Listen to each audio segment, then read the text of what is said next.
Nous sommes ici à la base plein air de Sainte-Foy. Tout le monde en profite pour sortir avec ce magnifique soleil. Aujourd'hui à l'émission, nous rencontrons deux femmes avec un cœur immense. Tout d'abord, nous poursuivons notre tour d'horizon historique à travers le 5e épisode de la série Divine Influence. Et aujourd'hui, c'est Mère Marcelle Mallette, fondatrice des Sœurs de la Charité de Québec, que nous découvrons. Cette femme a marqué la société québécoise à travers son dévouement sans bornes pour les plus démunis. Et ensuite, Sœur Carmen Gravel nous ouvre la porte de sa maison et de son cœur pour nous parler de prière. En ce temps de carême, c'est une belle occasion de se rapprocher de Dieu. Bienvenue à Lumière du Monde.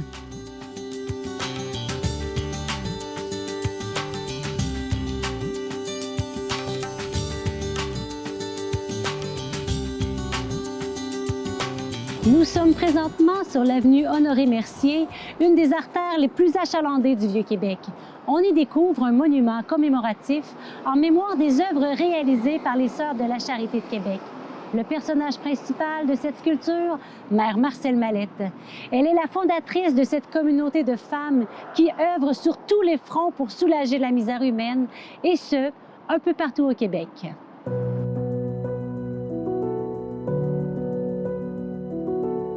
Juste de l'autre côté de la rue se trouve cet immense bâtiment, la Maison Mère Mallette.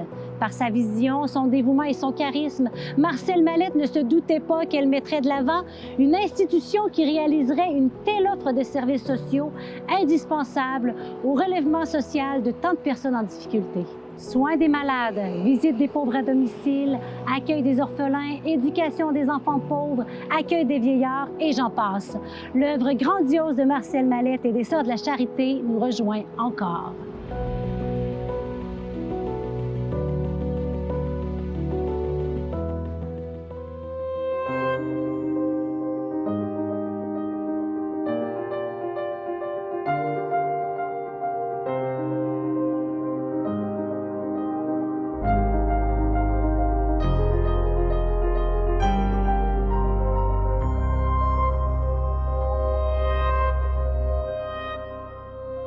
Marie-Anne Marcelle Mallette naît à Montréal sur Côte-des-Neiges le 26 mars 1805. Son père, Vital Mallette, s'établit avec sa famille à l'Assomption comme tanneur et cultivateur lorsqu'il meurt en 1810. Marcelle n'a que 5 ans. Suite à la disparition de son mari, Marguerite Sarrazin, mère de Marcelle, se retrouve dans une situation précaire. À travers ces événements, la jeune fille fait l'expérience de ce qu'est vivre dans le besoin et la pauvreté. Mère Mallette est la 4e d'une famille de 8 enfants, mais il y a seulement 2 qui ont survécu. Alors, ce qui veut dire que Mère Mallette a vécu dans un milieu où est-ce qu'on avait beaucoup de deuil à vivre. Elle apprend à vivre avec la pauvreté, particulièrement parce que la mère a hérité des biens lorsque son mari est décédé. Et étant pas une personne capable d'administrer et de connaître les affaires, elle récolte les dettes qui étaient accumulées.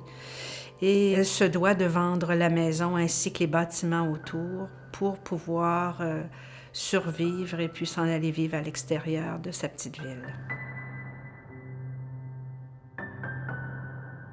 Elle n'a pas été capable de prendre en main l'administration de sa famille. Et elle a tout perdu, ses biens. Alors, Mère Mallette, nécessairement, a vécu dans un climat de pauvreté, peut-être d'insécurité un peu aussi, et dans un milieu de deuil, de misère. C'est ce qui a façonné son enfance, là. C'était une enfant compatissante, ayant vécu elle-même la pauvreté. Mais d'après ce qu'on comprend, c'est que c'était une jeune fille très joyeuse malgré tout. Des situations qui sont arrivées par après nous font comprendre qu'elle était un petit rayon de soleil, si on veut, pour sa famille proche. Elle était taquine beaucoup aussi. Elle était aussi une jeune fille tenace, là, hein? La vie n'était pas facile, puis elle n'allait pas à l'école formelle, là, mais elle s'éduquait, elle lisait beaucoup, donc c'était une autodidacte. La vie religieuse est venue dans la vie de la jeune Marcelle alors qu'elle se prépare pour sa première communion. Et c'est comme ça qu'elle connaît un peu la vie des communautés religieuses jusqu'à ses 12 ans où elle fait sa première communion.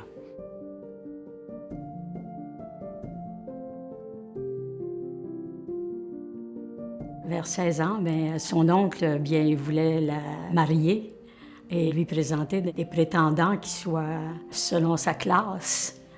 Quand elle a annoncé qu'elle désirait devenir religieuse, ça a été les larmes et les larmes de la part de sa famille d'adoption. Elle a tenu son bout, comme je vous disais, elle était tenace.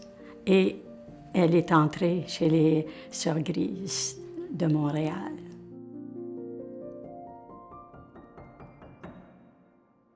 Le carré Diouville, secteur bien connu de la ville de Québec, a été nommé ainsi en l'honneur de Marguerite Diouville, fondatrice des Sœurs Grises de Montréal. Marcel Mallette sait que cette communauté œuvre à l'hôpital général et s'occupe des pauvres à leur ferme de Châteauguay. Et c'est bien ça qui attire irrésistiblement la jeune fille. En 1821, Marcel est embauchée à l'hôpital général à la Pointe-à-Calière pour travailler auprès des malades. C'est là qu'elle entre en contact plus étroit avec les Sœurs de la Charité. Le 6 mai 1824, âgée de 19 ans, Marcel entre au noviciat des Sœurs Grises de Montréal.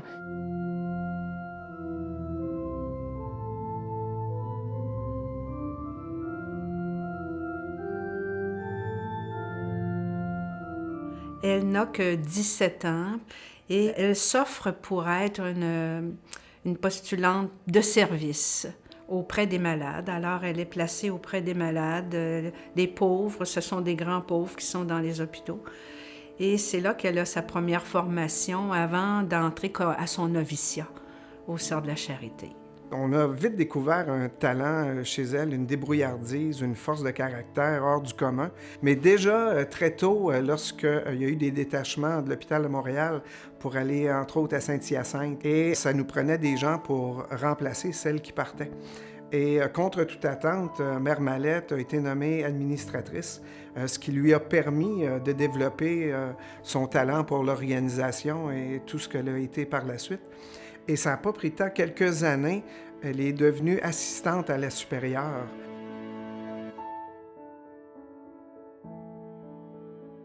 En mai 1848, la Société des Dames charitables catholiques de Québec demande à Monseigneur Turgeon, évêque de Québec, qu'une communauté religieuse prenne en main un orphelinat et une école qu'elle soutienne financièrement.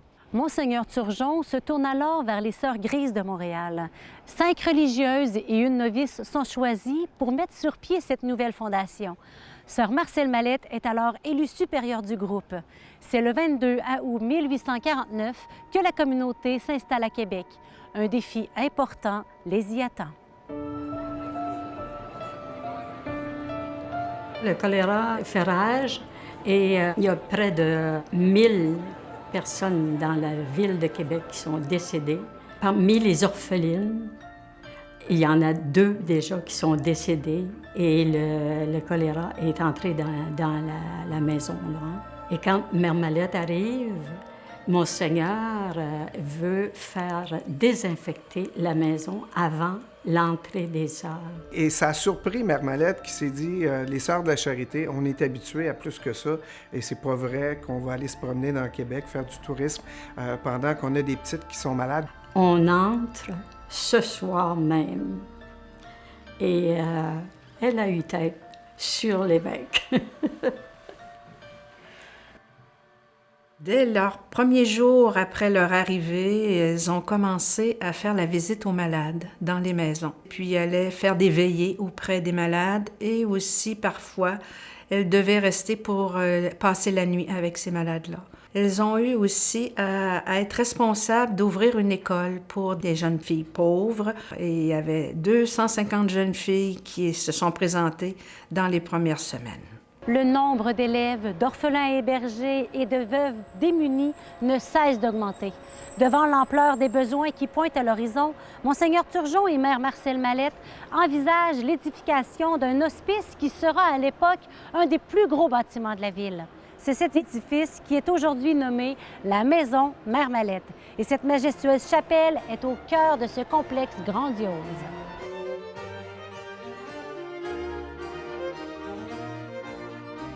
Bien, il n'y avait pas d'espace pour accueillir tous ceux qui se présentaient. Alors, Mère Mallette était bien d'accord avec l'évêque à ce moment-là pour agrandir.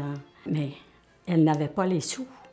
Elle a eu beaucoup d'appui du clergé et de l'évêque, Monseigneur Turgeon lui-même, qui a donné beaucoup de sous pour la construction de cette bâtisse-là.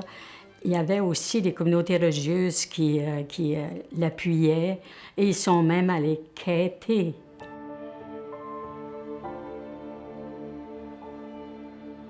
On dit que Mère Mallette a tendu la main à un homme riche qui lui aurait craché dans la main et lui aurait dit « C'est tout ce que tu mérites, quêteuse ».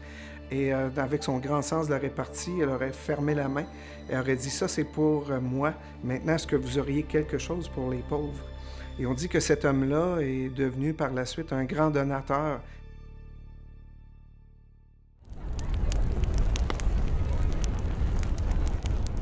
La maison était sur le point d'être terminée quand il y a eu un incendie qui s'est avéré probablement criminel. Puis ça a vraiment détruit la chapelle, qui était presque finie, en fait. Et ça a été très dur pour Mère Mallette de reconstruire. Heureusement, le gouvernement a aidé aussi. Ils ont travaillé très fort. Ils ont repris les mêmes plans de M. Baillarger, un jeune architecte de 23 ans. Et ils ont réussi à rebâtir.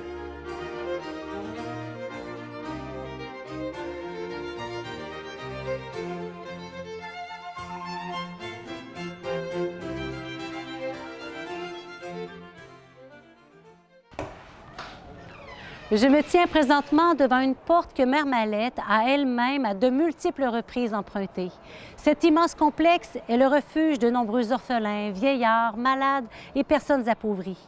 Mère Mallette continue son travail avec cœur, soutenue par la prière. Mais comme dans bien des projets, si bons soient-ils, les élans de sa bonne volonté sont ralentis par les obstacles de la vie.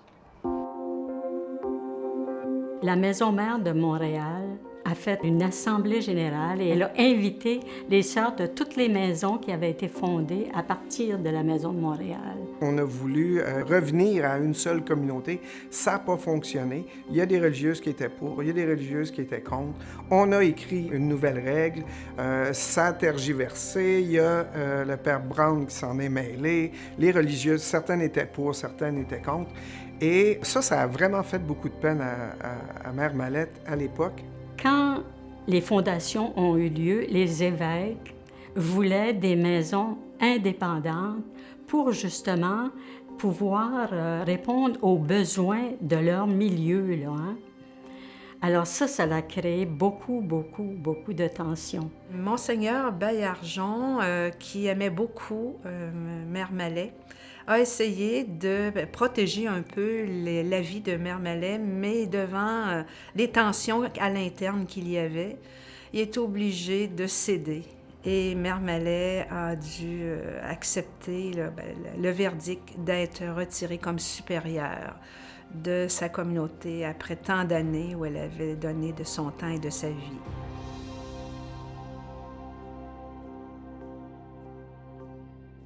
Elle s'est résignée, puis je pense qu'elle a eu une belle fin de vie, faire les choses qu'elle aimait le plus, visiter ses malades, travailler au jardin.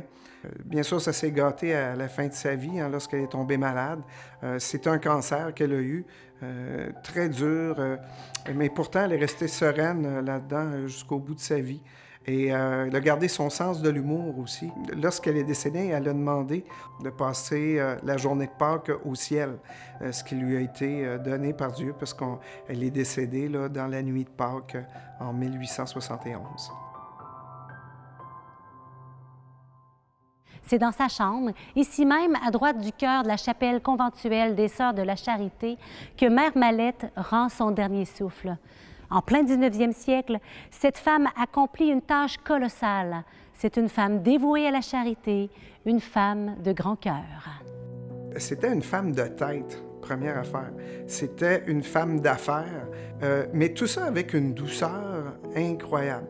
C'était toujours défoncer des portes, mais pas rien briser. Je ne sais pas comment elle réussissait. Elle est reconnue par les écrits, par ses filles spirituelles, comme étant une bonne mère. Elle avait beaucoup de tendresse et de douceur. Quand on parle de Mère Mallette, on dit souvent qu'elle était bonne, Mère Mallette. Une bonté compatissante. La douceur qu'elle avait avec les enfants aussi, moi, me touche énormément. Avec les vieillards, les personnes âgées. Cette douceur-là qu'elle avait avec les gens petits, les gens malades. Une femme extrêmement forte, mais extrêmement douce à la fois. Par les œuvres qu'elles ont léguées et qu'elles réalisent encore, les Sœurs de la Charité de Québec ont été, par leur foi et leur dévouement, parmi les bâtisseuses de notre culture sociale et de nos institutions. C'est incroyable ce qu'ils ont fait dans la ville de Québec quand on y pense. Ils sont arrivés à Québec, ils étaient 6. À un moment donné, ils étaient des milliers. On parle des hôpitaux. On a juste à penser à l'hôpital Laval, Robert Giffard.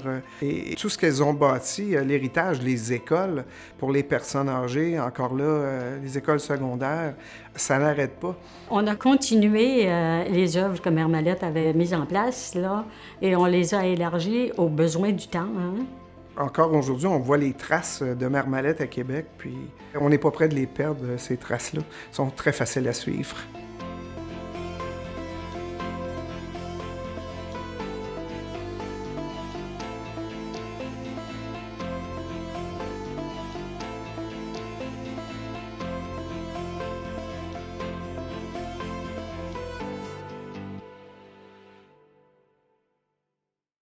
Nous nous introduisons maintenant chez Sœur Carmen, petite franciscaine de Marie, qui nous attend chez elle avec ses sœurs religieuses pour nous partager ses réflexions sur la prière. Bonjour, je suis très heureuse de vous accueillir chez nous afin de vous entretenir un petit peu à l'occasion de cette belle période de l'année liturgique qu'on appelle le carême. Et oui, depuis le 14 février, nous sommes entrés dans ce temps liturgique important où l'Église nous invite à la conversion. Puisque Dieu nous a aimés jusqu'à nous donner son Fils. Se convertir, pour moi, c'est une chose impossible. J'aime mieux dire me laisser convertir. Et les moyens qui nous sont offerts pour arriver à se laisser convertir par le Seigneur, la prière, le jeûne et l'aumône. Cet après-midi, je vous parlerai un petit peu de mon moyen tout simple à moi de m'adresser au Seigneur dans la prière. Dieu rêvait de dépêcher, en habit sur nos chemins, le Seigneur Jésus, son Fils. Alors, nous voilà rendus dans le plus beau coin de notre maison, notre chapelle. Une chapelle où est-ce qu'on a le Seigneur vraiment présent dans l'Eucharistie. Je vous avais promis tout à l'heure de vous parler un peu de ma manière de prier. Pour moi, la prière n'est pas si compliqué que ça. C'est pas non plus la récitation de grandes formules toutes faites qu'on peut lire parfois en étant distrait. Je pense que pour moi, la prière, c'est une question de relation. Ma relation avec le Seigneur. Comme deux amis sentent le besoin d'être ensemble, de se parler souvent, de se dire tout, leur joie, leur peine, les défis que ces personnes ont à relever. Alors, des époux, par exemple, qui s'aiment beaucoup, il n'y a pas de cachette. Ils se disent tout, ils ont confiance l'un à l'autre. Alors moi, avec le Seigneur, c'est comme ça. Le matin, en me levant, « Seigneur, j'ai encore la vie, merci. Je te présente ma journée. Aujourd'hui, j'ai telle chose à faire. Je sais que tu vas être là pour m'aider. J'ai tel défi à relever. Oui, tu vas me donner la force de passer à travers. Je m'en vais marcher. La belle nature, c'est toi, Seigneur, qui as créé toutes ces beautés. Merci. Tu l'as fait pour moi, tu l'as fait pour mes frères. Je rencontre des gens dans le besoin. Je les salue parce que je te reconnais aussi dans ces personnes. j'essaye de leur donner un beau sourire pour au moins les réconforter, leur donner un petit peu de bonheur. Puisque Dieu nous a choisis comme peuple de sa paix, comme avoir un ennemi, dans quel homme désormais, pour lequel Jésus est mort. Une chose importante aussi, me retirer souvent avec le Seigneur, tout seul avec lui. Je regarde ici, nous sommes dans notre belle chapelle, on a comme je disais tout à l'heure, la Sainte Présence. Alors, nous sommes chanceuses. Tous les matins, moi, ma journée commence avec un moment d'adoration. Et je pense que c'est là que le Seigneur travaille mon cœur. C'est là qu'il va travailler pour me convertir, changer mon cœur, pour le rendre comme le sien, pour m'apprendre à aimer à sa manière, pour être capable de deviner les besoins de mon entourage et de leur venir en aide. J'ai des compagnes qui ont des besoins, savoir aussi leur apporter réconfort, soutien, écoute. Et puis, être capable aussi de mettre de côté des choses qui sont peut-être pas utiles dans ma vie pour davantage, justement, prier, présenter au Seigneur les personnes, la situation de notre monde, de notre Église, qui est en souffrance de ce temps ici. Alors, c'est ça, prier. Question de relation. Être capable d'être tout simplement là aussi. Parce que dans mes moments d'adoration, je ne vous cacherai pas que parfois, il m'est arrivé même de dormir. Et parfois, je me dis, quand un médecin veut vraiment faire une opération à quelqu'un, qu'est-ce qu'il fait? Il l'anesthésie, hein? Il fait dormir. Alors, je me dis dans ce temps-là, merci Seigneur, parce que je sais que même si j'étais endormie, toi, tu as su travailler mon cœur. Alors, faire confiance au Seigneur à ce point-là, c'est ça la prière. Il est là. Il n'attend qu'on soit présent et présente à sa présence. Après vous avoir dit tout ça, mes frères puis mes sœurs, je vous invite à prier vous autres aussi, à présenter à Dieu là, tout ce qui habite votre cœur, tout ce qui vous préoccupe, tout ce qui vous émerveille aussi, parce qu'il y a tant de belles choses dans le monde, il y a tant de bien qui se fait, ce n'est pas sur les journaux, mais c'est là quand même, le Seigneur est au travail tout le temps. Il est là, il ne nous lâche pas.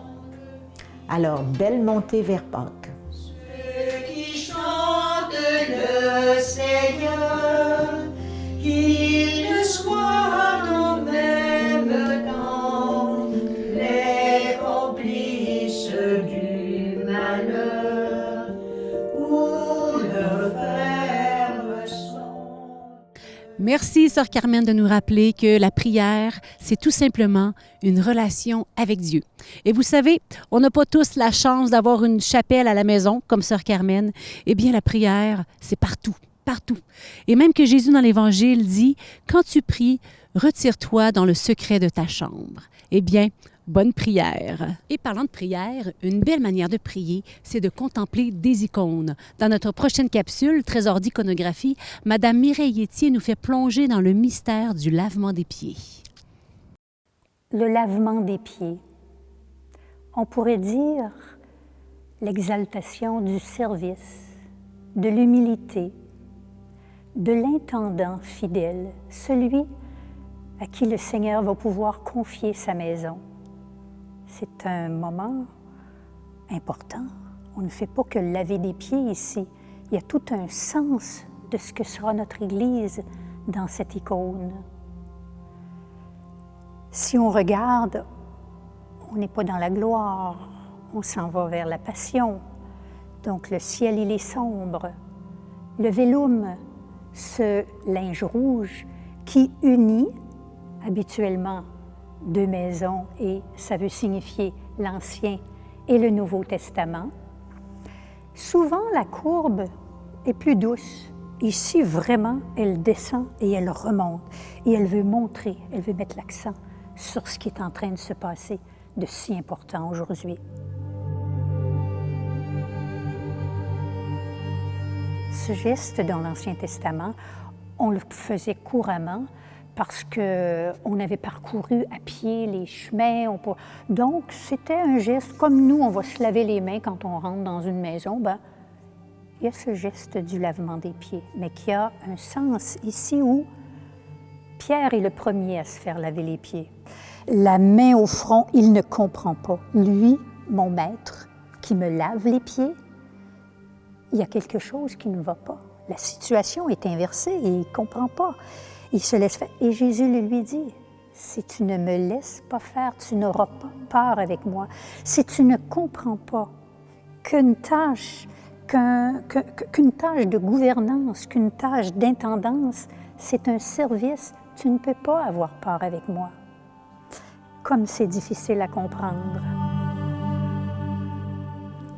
Derrière, on a ici en haut des apôtres qui ont encore leur manteau sur les deux épaules, ils ne sont pas encore en service. Et puis en bas, ceux qui se font laver les pieds. Et déjà, il y a une dimension du service. Le manteau sur une seule épaule, qui est celui à la fois de l'enseignement, celui du serviteur, et ils attachent leurs sandales. Et qu'est-ce qu'elle fait, cette coupe ici? Elle est centrale. Elle nous montre que tout ce qui se déroule, c'est autour de ce moment qu'on va réaliser. On se prépare à aller à la dernière scène. Quand on regarde dans l'auréole de Jésus, et on la voit souvent, cette auréole, ce qui ressemble à un W, c'est un oméga, O-N, et ça veut dire le étant. C'est ainsi que Dieu s'est nommé à Moïse, au buisson ardent, quand Moïse a dit « Mais qui es-tu? » Et il lui dit « Je suis celui qui suis, je suis le étant. » Et c'est ainsi qu'on a toujours dans l'auréole de Jésus le étant situé dans une croix. Et Jésus pose ce geste. Lui, le roi qui a été acclamé, lui, aujourd'hui, qui s'en va vers la dernière scène. Ses apôtres ne savent pas que ce sera la dernière, mais lui sait. Alors il doit préparer son monde. Et il sait que ce n'est pas facile de nous faire entrer dans ce geste de l'humble serviteur à la suite de Jésus. Qu'il est bon de contempler l'humilité de Jésus. À travers le mystère du lavement des pieds, il nous enseigne le service et la charité. Eh bien, si vous voulez toucher de plus près ce mystère, je vous invite à participer à la célébration du Jeudi Saint qui aura lieu bientôt. Quelle belle manière de vivre plus concrètement ce geste d'amour. Informez-vous auprès de votre paroisse. Vous allez voir, c'est tellement une belle célébration pleine de sens. Ceci dit, je vous souhaite une belle semaine. Portez-vous bien.